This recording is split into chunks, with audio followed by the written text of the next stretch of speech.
राज्य की सबसे बड़ी परीक्षा और उस परीक्षा पर सवालिया निशान। कितना फर्क करता है ऐसे लोगों पर जो इसकी तैयारी कर रहे हैं या जो एक सपना देख रहे हैं कि आने वाले समय में हम राज्य के सबसे बड़े अधिकारी बनेंगे और राज्य की सेवा करेंगे। नमस्कार, मैं नीलेश और न्यूज़बाजी में मुद्दे की बात आज फिर से सीजीपीएससी एग्जाम में जो हुए इत्तेफाक और उस पर उठ रहे सवालों को लेकर। मैं इससे पहले भी एक डिबेट इस पर कर चुका हूँ, टॉक शो कर चुका हूँ और खुद भी जानकारियाँ दिया हूँ।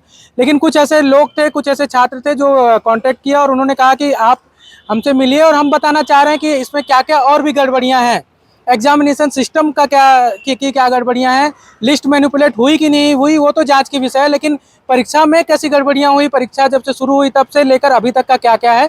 तो हमने आज तय किया कि हम सिर्फ ऐसे लोगों से बात करेंगे जो उस परीक्षा के या तो हिस्सा रहे हों या परीक्षा का हिस्सा बनना चाहते हो और वो लोग जो इसकी तैयारी कर रहे हैं। आप कह रहे थे कि कुछ आपको बताना है इस पूरे एग्जाम सिस्टम से जुड़ी हुई चीजें। ये मेरिट लिस्ट तो अपनी जगह है, उसके पहले क्या क्या चीजें, क्या बताना? आखिरी बार भैया जब अपन मिले थे तो मेरे पास उस समय न तथ्य थे और सिर्फ मैं कुछ चीज़ें बता रहा था, लेकिन मेरे काफ़ी सारे दोस्तों को ये चाहिए था कि मैं आऊं और ये बताऊं कि क्योंकि 2022 में जो मेंस की परीक्षा का रिजल्ट निकला है, जिसमें जो लिस्ट जारी की है, उसकी तो बात लगातार हो रही है और सही है, उसकी भी जांच होनी चाहिए। लेकिन साथ साथ में जो 2023 में जो प्री हुआ, अभी जो इस साल जी 10 फरवरी को जो प्री हुआ, उसकी बात अभी लोग नहीं कर रहे हैं। और कहीं ना कहीं सरकार ने, अभी आप देख सकते हैं, मैं अपने साथ इस बार तथ्य भी लाया हूँ, ये आप अगर दिखाएं तो ये देखिए, ये सेट ए है सीजीपीएससी का, ये सेट ए है। और इसमें मैं आपको दिखाना चाहूँगा, एक उदाहरण दिखाना चाहूँगा। ये देखें, अगर आप देखें तो ये देखें, इस क्वेश्चन पे अगर आप करें, क्वेश्चन नंबर 38 एक बार पढ़ के सुनाते हैं। जी 38 38वें नंबर का। रतनपुर राज्य में कलचुरी शासक रघुनाथ सिंह को अपदस्थ कर रघुजी ने वहां पर कब नए प्रशासक को नियुक्त किया? इसमें क्या गड़बड़ी है जी? अब इसमें आप भैया जैसे कि देख सकते हैं, इसमें जो ऑप्शंस दिए गए हैं 1940, 1941, 1942, 1945, जबकि इसकी जो सही डेट है अगर आप पढ़ेंगे तो 1745 है। अच्छा, मतलब ये पूरे ऑप्शन ही गलत है। ये पूरे ऑप्शन ही गलत है। ये 1700 की बात है और 1900 का डेट दिया। हाँ, यहाँ पे 1700 का कहीं जिक्र ही नहीं है। अब बात ये है कि हर साल सीजीपीएससी एक मॉडिफाइड आंसर निकालता था, आंसर की आती थी और उसके आंसर की के आने के बाद मेंस का डेट रिलीज होता था। इस बार क्या हुआ है आप देख सकते हैं, ये देखिए, ये छत्तीसगढ़ लोक सेवा आयोग का, ये आयोग का है, ये हमारा नहीं है, आयोग का है। और आयोग में आप देखें बाकायदा, इसमें अगर आप देखें ये जो 48वां नंबर क्वेश्चन है जी, और उसमें बाकायदा सेट ए का मैं सेट भी दिखाना चाहूंगा। सेट ए में 38वां नंबर क्वेश्चन है, इसमें डी ऑप्शन को सही बताया है। डी ऑप्शन को सही बताया, जबकि उसमें जो एक भी ऑप्शन सही नहीं है। नहीं, उसमें एक भी ऑप्शन आप अच्छा, मेरे साथ एक टीचर भी हैं साथ में, मैं उन जोड़ना चाहूंगा सर आपको बीच में, अनिकेत को टोकते हुए। इसका ये जो सवाल उठा रहे हैं इसमें सही आंसर क्या होना चाहिए? जो ये है, रतनपुर राज्य में कलचुरी शासक रघुनाथ सिंह अपदस्थ कर रघुजी वहां पर कब बनाया गया प्रशासक को नियुक्त किया? एक्चुअली ये जो क्वेश्चन है ये 18th सेंचुरी का है और 18th सेंचुरी को सीधे 20th सेंचुरी से कोरिलेट किया गया है। ये पूरा क्वेश्चन ही गलत है, जबकि ये छत्तीसगढ़ गवर्नमेंट की जो ऑथेंटिक किताबें हैं उसमें आंसर जो दे रखा है 1745, यानी वो 18th सेंचुरी का है, या सारे ऑप्शन 20th सेंचुरी के हैं। जो ये पूरा क्वेश्चन ही गलत है, इसलिए शायद मुझे भी लगता है कि एक बार छत्तीसगढ़ लोक सेवा आयोग को रिव्यू करना चाहिए और अपनी गलतियों को सुधार करनी चाहिए। सर, ये क्वेश्चन की बात है, ये अभी और लोगों से मैं बात करूं, आप अपना एक परिचय हमारे भी। मैं विनय सिंह, तेजस IAS एकेडमी के एज ए डायरेक्टर और फाउंडर है। पिछले 10 सालों से मैं सीजीपीएससी और यूपीएससी के लिए मेंटरशिप कर रहा हूं। मुझे लगता है कि पिछले 2 सालों में जिस तरीके से पेपर का वेरिएशंस रहा, वो वेरिएशंस को देखते हुए और टफनेस और इजी को देखते हुए मुझे लगता है कि स्टूडेंट और छत्तीसगढ़ लोक सेवा आयोग को दोनों को रिव्यू करनी चाहिए और इस रिव्यू से ये भी फाइंड आउट करना चाहिए कि जो उनके तरफ से गलतियां हैं उसका खामियाजा स्टूडेंट क्यों भुगते हैं। अगर स्टूडेंट भुगतेंगे तो फिर दिक्कत स्टूडेंट के लिए होगी और शायद छत्तीसगढ़ पीएससी लोक सेवा आयोग से उनका फेथ और विश्वास दोनों उठेगा, जो एक छात्र के हित के लिए अच्छा नहीं है। जी, मैं व्यूअर्स को फिर से एक बार क्लियर कर लूं कि हम अभी फिलहाल हमारी चर्चा उस टॉपिक पे नहीं है, उस पर भी हम आएंगे जिसमें लिस्ट में ऐसे कई लोग हैं जो अधिकारियों के बेटे हैं, जिनका नाम है चयन सूची में, जो 2021 पीएससी की बात है, ये 2023 की अभी जो प्री हुआ है उस पे अनिकेत सवाल उठा रहे हैं। और कौन कौन से क्या मामले हैं? इसमें एक ऐसा ऐसा सिर्फ केवल एक प्रश्न नहीं है भैया, इसमें अगर आप देखेंगे तो ऐसे कई सारे प्रश्न आपको इस प्रश्न पत्र में मिल जाएंगे। ये सेट एक और आपको आप दिए थे पेपर? जी मैंने सेट ए का, ये देखिए मेरा ही पेपर है ये। अच्छा, इसमें नाम, अच्छा रोल नंबर वगैरह होगा? रोल नंबर और नाम सब इसमें लिखा हुआ है। ठीक है। और दूसरी चीज ये है भैया कि अभी आप देखें 18 जून को सीजीपीएससी ने मेंस के एग्जाम की भी डेट डिक्लेयर कर दी। उन्होंने ये भी नहीं जरूरी समझा कि इसको पहले, जैसे सर ने भी बताया, कि रिव्यू किया जाए। जी तो सर ये 15 जून को इन लोगों ने इसका भी उन्होंने चालू डिक्लेयर कर दिया मेंस का रिजल्ट। बता रहे थे पहले, मैं व्यूअर्स को वो जानना चाहिए कि क्या क्या और भैया और सारी चीजें हैं। और इसमें कई सारे जैसे ऐसी चीजें हैं जिसका आंसर के ऊपर भी कई वो थे कि इसमें सही क्या है गलत क्या है।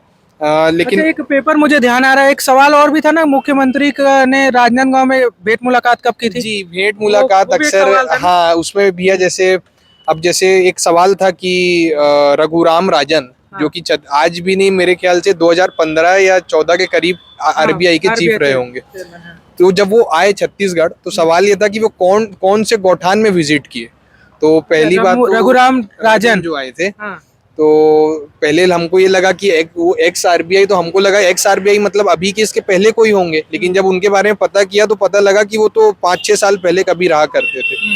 तो ऐसे कई सारे सवाल थे जो बहुत अनएक्सपेक्टेड थे। हम सोच नहीं सकते थे कि इतनी बड़ी परीक्षा है और ऐसे सवाल आएंगे। चलिए मुख्यमंत्री जी की बात रही तो वो तो सवाल फिर भी ठीक है। लेकिन भेंट मुलाकात कौन सी, मतलब उस समय भी मेरी कुछ लोगों से बात हुई थी, तो उनका ये कहना था कि एक स्टूडेंट को इतना कैसे, जबकि मुख्यमंत्री पूरे प्रदेश भर में दौरा कर रहे हैं, तो कौन से डेट पे, हाँ कौन से डेट में जो पढ़ाई करते हैं। जैसे कुछ दिनों पहले मुख्यमंत्री जी दुर्ग भी आए थे, 1-2 महीना पहले। तो हमारा फोकस रहता है कि मुख्यमंत्री जी ने घोषणाएं क्या की। अगर भेंट मुलाकात कार्यक्रम दुर्ग में हुआ तो उसमें उन्होंने घोषणाएं क्या की, हम इस पे फोकस अगर करेंगे कि उसकी भी डेट क्या है। तो अच्छा, उसमें एक चीज और मैं बता दूं, जो मुख्यमंत्री से, बाकी ये समझाएंगे पीएससी से जो जुड़ा मामला होगा। मुख्यमंत्री जी जहां पर भी जा रहे हैं भेंट मुलाकात कार्यक्रम, तो जिले के हिसाब से अगर देखें तो विधानसभा के हिसाब से दौरा करें तो एक जिले में 2 से 3 बार भी जा रहे हैं। बिल्कुल है ना? तो फिर अगर एक डेट होगा तो फिर कैसे उसमें से चयन करना? हाँ, जैसे भैया अगर आप देखें तो मुख्यमंत्री जी अभी दुर्ग में 3 बार आ चुके हैं। और इवन जब दूसरी बार वो आए थे तो मैं खुद उनके कार्यक्रम में गया और उनके सामने अपनी चीजें रखी और अच्छा लगा कि उन्होंने चीजें सुनी। अच्छा, आपने बताया था? जी, मैंने उनको बताया कि सर ऐसा ऐसा हमारा एक हमने पीएससी का हमने एग्जाम दिया, हम चाहते हैं कि इस पे रिव्यू हो। तो उस समय उन्होंने हमको आश्वासन भी दिया कि ठीक है, मैं अधिकारियों से, वरिष्ठ अधिकारियों से बात करूंगा। ये कहाँ की बात है, कौन से वाले में? ये जब सर ये शनिचरी बाजार जो गंजपारा है, अच्छा, वहाँ पे मुख्यमंत्री जी का भेंट मुलाकात कार्यक्रम हुआ था, तो उसमें हम गए थे। उन्होंने आश्वासन दिलाया था और मतलब मुख्यमंत्री ने आपकी बात सुनी? जी सुनी थी। और ये भी एक उम्मीद है मुख्यमंत्री जी से, अभी भी हम उम्मीद करते हैं कि कोरोना काल में उन्होंने हमारी बहुत मदद की थी, सहायता की थी छात्रों की, इसमें कोई डाउट नहीं है। तो हम फिर से उम्मीद करेंगे कि जो सीएम साहब हैं वो इस पे भी एक्शन लें, रिव्यू करवाएं। और कौन से मामले थे? एक आपने एक ही क्वेश्चन बताया, ऐसे सर कई सारे क्वेश्चंस होंगे तो जैसे मैं आपको दिखाता हूँ, जिसमें मतलब इसमें ये था कि एक से ज्यादा सही हो सकते थे सवाल, और ऐसे कई सवाल थे। अब जैसे मेरा मार्क करके तो मैं आया नहीं था, इसलिए प्रिपेयर नहीं था। लेकिन अगर मैं शांति से के साथ बैठे हैं तो आप कई सारे सवाल मैं आपको इसमें दिखा सकता हूँ। ये अभी की पीएससी की बात है जो 2023 की बात है। और इसके अलावा भी एक और, अगर सीएम साहब तक आपकी आवाज जाए तो उनसे ये भी हम कहना चाहेंगे कि जो इसके पहले जो 2022 का पीएससी हुआ जिसमें मेंस का रिजल्ट आया, उसकी भी कई लोग ऐसा आके कहते हैं कि इसमें भी कुछ घोटाले हुए हैं। कोई अलग अलग रेट कोई बताता है कि इतने लाख में सीटें बिकी हैं। चलिए, ये तो जांच का विषय है। मैं सर के साथ एक बार फिर चर्चा करना चाहूँगा। सर, एक आरोप लग रहा है आप लोग, क्योंकि ज्यादातर ये भी होता है कि पीएससी तैयारी करवाने वाले कभी न कभी तैयारी किए होते हैं, आपके साथ बैकग्राउंड रहा है? जी सर। कौन से ईयर में आप? बेसिकली हम लोग जो नॉर्दर्न इंडिया के जितने भी पीएससी है, सारे पीएससी देते थे, यूपीएससी भी दिए। तो मुझे लगता है कि छत्तीसगढ़ लोक सेवा आयोग को ट्रांसपेरेंसी मेंटेन करने के लिए उसका मॉडल आंसर प्री और मेंस दोनों का निकलना चाहिए और वो छात्र हित के लिए होना चाहिए। और दूसरी सबसे मेन इम्पॉर्टेंट पार्ट है कि जो मॉडल आंसर होना चाहिए वो हिंदी इंग्लिश दोनों में होना चाहिए और वो आम स्टूडेंट, सारे स्टूडेंट के लिए ओपनली होना चाहिए, ताकि स्टूडेंट अपना देख के खुद ही रिव्यू कर सके, खुद ही अपना एनालिसिस कर सके कि हमारा मार्क्स कैसा है। फिर जो खासकर टॉपर्स हैं, जो टॉप 10 में जितने कैंडिडेट आए हुए हैं, उन सारे कैंडिडेट को मुझे लगता है कि इंटरनेट पे उनकी सारी कॉपियाँ चेक करा देनी चाहिए या दे देनी चाहिए, ताकि आम जनता भी देख सके और सारे स्टूडेंट उससे मोटिवेट होकर एक मॉडल आंसर खुद भी तैयार कर सकें। कुल मिला के ट्रांसपेरेंसी होनी चाहिए, ये ट्रांसपेरेंसी होनी चाहिए। और रही बात कि अगर इस तरीके से रिजल्ट जो अनएक्सपेक्टेड जो इस बार का रिजल्ट आया है, उस पे छत्तीसगढ़ लोक सेवा आयोग को और छत्तीसगढ़ लोक सेवा आयोग से जो रिलेटेड जितने भी ऑफिसर्स हैं, और खासकर मैं माननीय मुख्यमंत्री जी से अनुरोध करूंगा कि इस पर खुद ही एक्शन लें। और मुझे पता है कि जो हमारे माननीय मुख्यमंत्री साहब हैं वो छात्रों के हित में बहुत अच्छे तरीके से काम करते हैं, तो ये भी विचार करेंगे। और मैं हमेशा ये देखते आया हूँ कि बीच में थोड़ा सा आपको इंटरप्ट कर रहा हूँ। जी। मुख्यमंत्री का आज ही, जब हम आज वीडियो बना रहे हैं, आज डेट है 16 मई। 16 मई को ही उनका एक बयान आया है इसी CGPSC पे जो सवाल उठ रहे हैं लिस्ट पर, कि क्या अधिकारी और नेताओं के बेटे पढ़े लिखे नहीं हो सकते। बीजेपी इसको जबरदस्ती, वो अपोजिशन पे उन्होंने हमला किया और बोला कि वो जबरदस्ती मुद्दा बना रहे हैं। ऐसा कोई मामला नहीं है। देखिए, खासकर एक कॉम्पिटिटिव एग्जाम्स की प्रिपरेशन करने वाले स्टूडेंट को बहुत राजनीति से ताल्लुकात नहीं रखने चाहिए। वो अपने कोर्स पे फोकस करे, अपने टारगेट पे फोकस करे, अपनी कमियों को देखें। रही बात कि नेता के बच्चे पढ़ नहीं सकते, क्यों नहीं पढ़ सकते, ये सभी का अधिकार है।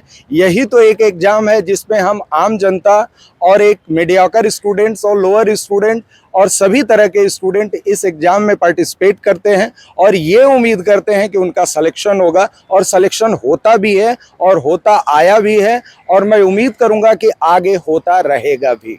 लेकिन लिस्ट में जो सवाल, फिर से मैं वहीं पे आ रहा हूँ कि इस बार की जो लिस्ट है, इसलिए ही उस पर सवाल है। PSC की लिस्ट तो लगभग कोरोना या आरक्षण के कारण थोड़ा सा लेट हुआ, नहीं तो हर साल चयन होता है, हर साल तो सवाल नहीं उठते। इस बार ही सवाल इसलिए उठ रहे हैं क्योंकि जो लिस्ट आई है उसमें ज़्यादातर, क्या मोर देन, मतलब 2-4 ऐसे ही लोग होंगे लिस्ट टॉपर लिस्ट में जो सामान्य परिवार या उनका कोई डायरेक्ट रिश्ता ना निकल रहा हो। भी अगर उस पर भी जाँच हो सकता है कि दूर दराज से कोई रिश्ता जुड़ जाए। एकदम आम व्यक्ति, एकदम आम बच्चा कोई नजर नहीं आ रहा। इस पर ही हमलावर है और इस पर ही सवाल उठाए जा रहे हैं विपक्ष द्वारा। देखिए, ये राजनीतिक मुद्दा है, कहने के लिए तो कुछ भी कहा जा सकता है, लेकिन मुझे लगता है कि अगर किसी को शक है तो आप RTI के थ्रू कॉपी चेक करवा सकते हैं और दूध का दूध और पानी का पानी आप करवा सकते हैं। तो मुझे लगता है कि बच्चों को, खासकर स्टूडेंट को जो सिविल सर्विसेज के या छत्तीसगढ़ PSC एस्पिरेंट हैं, उनको RTI के थ्रू अपनी कॉपी निकलवा के वो सारी चीज़ों को देख लेना चाहिए और उस पर एक संतुष्टि सभी स्टूडेंट के लिए एक छात्र हित में जारी कर देना चाहिए। जी, मुझे लगता है कि जो एग्ज़ाम्स होते हैं, जो उनके रिजल्ट्स होते हैं, इन पे कभी मतलब ऐसे डाउट नहीं होना चाहिए। इतना वो ट्रांसपेरेंट होना चाहिए कि कोई उन पे डाउट ना कर सके। बट यहाँ अगर इतने डाउट्स किए जा रहे हैं, इतने एलिगेशंस लगाए जा रहे हैं, तो मुझे लगता है कि एक बार जांच होनी चाहिए। ट्रांसपेरेंसी कैसी होनी चाहिए आपके हिसाब से? जी सर, फिर से मैं एक बार फिर से आपको रोक रहा हूँ, मतलब शुरुआत से रिजल्ट, इंटरव्यू के रिजल्ट आने तक किन किन तरह की ट्रांसपेरेंसी बरती जानी चाहिए? Sir, transparency in the sense sir, उन पर कभी कोई ऐसी उंगली नहीं उठानी चाहिए कि, या तो रेशियो सही होना चाहिए कि ज़रूरी नहीं है ना कि नेता के बच्चे ही जल्दी मतलब होशियार हों, बाकी बच्चे भी, बाकी बच्चों को भी मतलब एक, अगर रिजल्ट आ भी रहा है तो लोगों को लगे कि नहीं यार वो ठीक है, वो आया है तो सही है, उस पर सवाल नहीं उठना चाहिए। जैसे इस लिस्ट की मैं एक बात करूँ कि कई ऐसे नाम हैं जो अधिकारियों के बच्चे हैं या उनके रिश्तेदार हैं, उनके नाम के आगे से टॉपर लिस्ट में सरनेम हटा दिया गया, ताकि मतलब ऐसा कहा जा रहा है कि ताकि पता ना चल पाए कि वो मतलब रिश्ता ना जोड़ने लगे लोग। PSC चेयरमैन है टामन सिंह सोनवानी, उनके दत्तक पुत्र हैं, उनका लिस्ट में बाकी बच्चों के सरनेम है, उनसे जुड़े जितने लोग हैं उनके सरनेम नहीं है। सवाल इसलिए उठ रहे हैं। आपका क्या? सही जांच होना चाहिए, स्टूडेंट्स की फ्यूचर के साथ खिलवाड़ नहीं होना चाहिए। जांच मामले में जांच होनी चाहिए, डाउट नहीं होना चाहिए, डाउट ना आए ऐसा काम। हाँ, इंक्वायरी सही हो, सबका फ्यूचर सही हो, यही होना चाहिए। Thank you sir. जांच होनी चाहिए। आप भी तैयारी कर रहे हैं PSC के? हाँ। कोई एग्जाम दिया अभी तक? नहीं, पहला ही बार है। पहली बार तैयारी में ही अगर इस तरह से सवाल उठने लगेंगे तो मनोबल पे कोई असर पड़ता है, या फिर आप लोग लगता है हमको उससे मतलब नहीं है, हम तो अपनी तैयारी में लगे? असर तो पड़ेगा। मैं ये चाहूँगा भैया कि जैसे आपने पूछा था पहले भी कि पूरी जो एक प्रक्रिया है उसमें उसको कैसे ट्रांसपेरेंट बना सकते हैं। तो कई बार क्या होता है, प्री का एग्ज़ाम हुआ लिस्ट आई, लिस्ट की बार चर्चा होती है, फिर कई बार आता है कि घपले मेंस में हुए, कई बार सुनने को मिलता है इंटरव्यू में गड़बड़ियां होती हैं। तो मुझे लगता है कि इसको एज एन इंटीग्रेटेड एक अप्रोच रखना पड़ेगा कि पूरे एग्जाम में कुछ ऐसा लाया जाए कि हर एक जो 3 लेवल पे एग्जाम हो रहा है, प्री, मेंस और इंटरव्यू, इन तीनों लेवल पे कोई किसी प्रकार का भी कोई धांधली ना हो पाए। जैसे कि प्री की बात है, तो मुझे लगता है प्री में एक अच्छा तरीका ये है कि अगर सरकार कट ऑफ मार्क्स निकाल दे, या जिन बच्चों के जैसे अभी केवल रोल नंबर आए हैं, हमको अपने मार्क्स पता लगे कि हमारा क्या मार्क्स था, कट ऑफ क्या आया। अभी कैसा होता है, थोड़ा सा व्यूअर को समझने के लिए? अभी अगर मैं आपको दिखाऊं तो केवल रोल नंबर की एक लिस्ट आती है, आप उसको जाके खोलिए, आप देख लीजिए कि आपका रोल नंबर अगर उस लिस्ट में आपके रोल नंबर है तो आप सिलेक्टेड है, नहीं है तो आप नहीं है। अच्छा, मार्क्स नहीं बताए जाते? ना कोई मार्क्स पता लगता है। ये प्रीलिम्स में कि मेंस में, दोनों में ऐसा होता है? ये अभी ये प्री में ऐसा होता है, मेंस में पता लग जाता है। लेकिन तकलीफ की बात ये है कि जैसे कई बार ये भी एक मिसअंडरस्टैंडिंग होती है कि आरटीआई फाइल करके पता लग जाएगा। अब जैसे मैं इसके ऊपर भी कहूँ कि अगर मैं आरटीआई फाइल करता हूँ अपने, मान लो अपने पेपर का, तो वो मेरा मार्क्स बता देंगे कि आपका, चलो आपका इतने रैंडम कुछ भी XYZ था, लेकिन फिर भी मुझे कट ऑफ भी नहीं पता लगता। और हर एक आरटीआई को मैं एक साथ सवाल पूछ नहीं सकता आरटीआई में, हर एक चीज़ एक अलग सवाल के लिए मुझे नई आरटीआई फाइल करनी पड़ेगी। तो इसमें गड़बड़ी ये होती है कि मुझे, अगर मैं पहले अपना मार्क्स पता लगा भी लूँ आरटीआई फाइल करके, तो मुझे फिर कट ऑफ पता लगाना होगा। कट ऑफ पता लग भी जाए, फिर मुझे ये पता लगाना पड़ेगा कि जो बाकी लोग हैं वो क्या उस कट ऑफ के ऊपर आए थे, तो हम कितनी आरटीआई फिर ऐसे फिर हम फाइल करते सर से आता हूँ इस बात पे। सर, एक स्टूडेंट जो मतलब तैयारी कर रहा है, अगर वो इसी में उलझा रहेगा कि सवाल है, पहले आरटीआई लगाए, फिर एक कॉपी निकाले, फिर दूसरे का अगर उसको डाउट है, एक कुछ व्यवस्था ऐसी नहीं बन सकती जिसमें स्टूडेंट को कम से कम सर्वाइव ना करना पड़े?